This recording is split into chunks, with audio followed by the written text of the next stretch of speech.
Sud Radio Découverte Tourisme, Stéphane Zeremeta.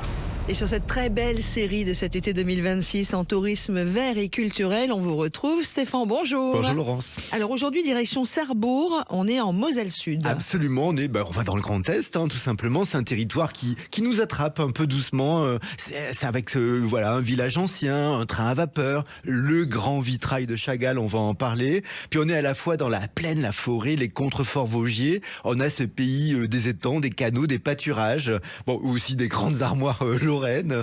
Et alors pour situer un tout petit peu, en fait, on est au sud du département de la Moselle, au carrefour de Strasbourg, Nancy, Metz, et c'est 76 communes avec Sarrebourg comme petite capitale. Mais alors pourquoi c'est une vraie destination de tourisme vert ? La nature, c'est vraiment l'ossature du territoire. On a les forêts, c'est quoi ? C'est la moitié des paysages entre les Vosges mosellanes, les pays des étangs et la vallée de la Sarre. Alors c'est un territoire qui est reconnu réserve biosphère de l'UNESCO. Et c'est vrai qu'on va y trouver des zones humides, des forêts, des prairies, plein de mares de roselières. Il y a 200 espèces d'oiseaux dans le pays des étangs. C'est assez impressionnant. On va commencer par quoi du coup ? Là, moi, je suis perdue.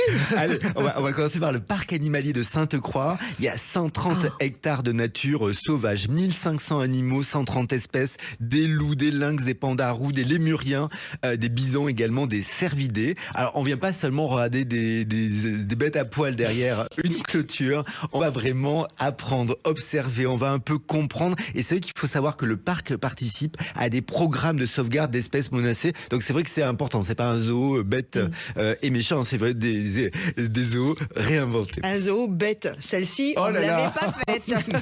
Côté culture, Stéphane du Petit Futé, Sarrebourg, et qu'est-ce que nous propose cette ville ? Il y a un truc incroyable à Sarrebourg, c'est un trésor absolument lumineux, c'est le vitrail monumental La Paix, signé par Marc Chagall. Alors on est dans la chapelle des Cordeliers, qui est pas gigantesque, la chapelle en soi, mais ce vitrail, c'est le plus grand jamais réalisé par l'artiste, 12 mètres de haut, 7,50 mètres de large. C'est vraiment tout le pan, tout l'arrière de l'église, c'est absolument fabuleux. Alors on y voit beaucoup de choses, forcément, vu la superficie, il a eu le temps de s'exprimer. Un grand arbre de la vie, Adam et Ève, le roi David, des scènes bibliques. Alors même ceux qui trouvent que le vitraux, c'est un peu trop, là on est vraiment le nez en l'air et c'est absolument fascinant. Allez, on va sortir de cette jolie chapelle, on file sur la forêt vosgienne, on la découvre comment ? Avec des chaussures, en rando, c'est-à-dire, et notamment on a le train forestier aussi de Breschwiller.